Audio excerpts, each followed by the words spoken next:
Hello and welcome to this week's show of Weighted Donuts. I'm Wayne Unger, and this week my guest is Brett Bowman. And let me give you a little background. We might get some late joining guests, and all my guests and my potential guests are people who have been in my car as Uber passengers. And what they all have in common is that they are lifelong Cub fans. So we'll start with Brett. Brett, welcome to the show. How you doing tonight? Great, Wayne. Thank you. It's an honor to be on Weighted Donuts.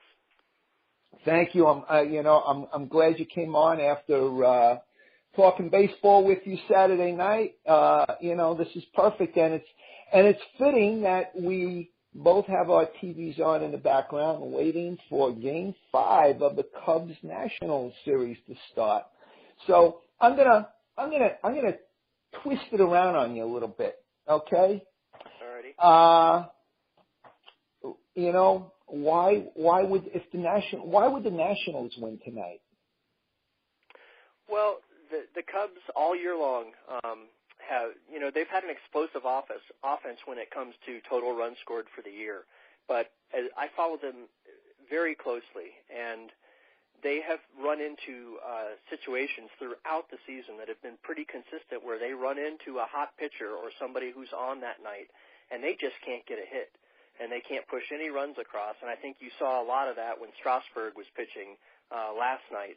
But given that he's an exceptional pitcher. But still, throughout the year, there was a guy on Milwaukee who'd shut us down. There was a guy on St. Louis who would shut us down. And it would just be befuddling how this offense that is so powerful can just go through series of 3 or 4 games where they score 1 or 2 or 3 runs. You know what? And it's funny you mentioned that. I went through a lot of that with the Yankees. And the Yankees actually scored like more runs than the Cubs this year. I think the Yankees actually led all of Major League Baseball in runs scored. Not by a lot, but I'm sorry. They were second to the Astros.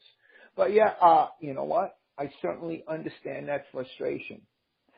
So, but they're facing Gio Gonzalez. And Gio Gonzalez can be, he's had a good year, and his peripheral numbers, support that. He's not a guy who won games with, huge offensive support. Not that, he didn't get the offensive support, but his numbers, his what we call his FIP, fielding independent pitching, which basically is what he can control. His numbers aren't bad. So beyond that is, what else do you think the Nationals have going for them? Well, they have the big home run hitters. I mean, when you've got Harper and you've got Zimmerman and even Rendon is hit a home run this series. I mean, you have to always kind of be wary that the next person in the lineup could go yard on you. And then in the middle of it, you've got Murphy on there who's a really tough out, and I mean, we all saw what he did with the long ball a couple of years ago with the Mets in the playoffs and against the Cubs. That was memorable. Yeah, and actually, I guess you guys can count your lucky stars that Murphy has been extremely cold in this series. Save, I believe he had one clutch base hit in the game when Zimmerman hit the go-ahead home run. Right. So, he's been cold. Okay, now, so tell me, why are the Cubs going to win it tonight? Because they're a superior defensive team. If they can get a couple of runs across the plate, I mean, we know that they have the capability of scoring a lot of runs. It hasn't happened this series. It hasn't even threatened to happen this series. But there are lots of games this year where they scored a dozen or more runs. So they have that explosiveness. But I think the important thing tonight is I believe Madden is going to try to get a couple of runs across. And he put in an extremely defensive lineup tonight with John Jay playing in the outfield and leading off, and Baez and Russell up the middle. I mean, he clearly went for defense tonight. Okay. Now, let's roll it back a little bit. Wow. That was a good way for your team to start a game, if you just saw that. Bad. So anyway, let's roll back a little bit. How far in, I mean, I'm not going to ask you your age, but I can tell you're definitely a bit younger than me. So how far back in your memory can you go when the Cubs broke your heart? Let's say getting close to a division, winning a division or winning a division and breaking your heart in the playoffs. Right. Yeah, that happened. That happened a couple of times. I go back to, I'm 48 years old. I grew up my formative years in Chicago, but I also bounced around quite a bit. I lived in Los Angeles, I lived in San Francisco, and a few other places in between. But my formative years and grow up, and my whole family is from Chicago. I went to my first Cubs game when I was about 12 years old. My dad took me, and it was about 1982, I believe. And what was interesting about that game is this was my first game ever. I got to watch a gentleman named Ferguson Jenkins pitch, and as I learned more about baseball and appreciated its history and found out what a historical figure Ferguson was, to be able to say that was the first Cubs game I ever saw and he pitched was kind of a neat thing. And but that year, were they a good team that year? No, the Cubs were terrible, and they almost always were growing up. But the thing was that I learned real early is that being a Cubs fan, it wasn't about winning at all because we didn't have a lot of that. It was really about the camaraderie of the fans and just the atmosphere of Wrigley Field, which to me is like seeing a ball game in a museum. But as far as getting contention, in '84 the Cubs had a really good team. That was when Ryan Sandberg was either in his first or second year. They had Leon Durham. And they made a run in the NLCS, and they faced San Diego. And back then it was a 5-game series. So it wasn't 7, and the Cubs won the first 2 at Wrigley. So they only had to go back to San Diego and win one of them. And at the time I remember sitting in the room with my grandmother, and my grandmother is probably one of the biggest reasons that I'm a Cubs fan. Because she and my grandfather met and got married and raised their family in Chicago in the 1920s, 30s, and 40s, and so she was very passionate about the Cubs. And at the time, my grandmother was about in her mid-80s, and we were watching this last game, and I'll never forget. It was right down to the end, and the Padres had the go-ahead run on base, and there was a soft little grounder hit over to first base. And I don't know if you remember, but Leon Durham, I mean, you want to talk about, he did a Buckner before Buckner did a Buckner. And Leon Durham. And Buckner was a reserve player on that team.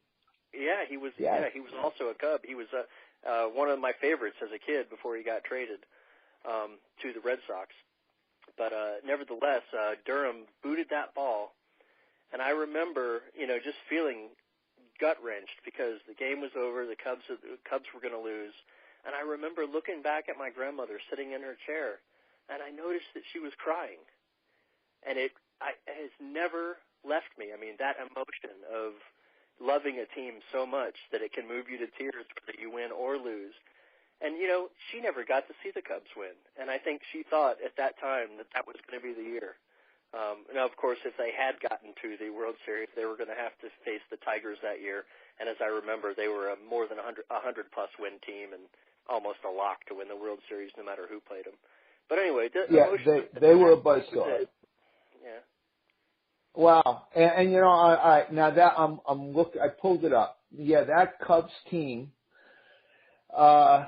They had Jody Davis, Leon Durham, Ryan Sandberg, and Larry Bowa toward the end of his career,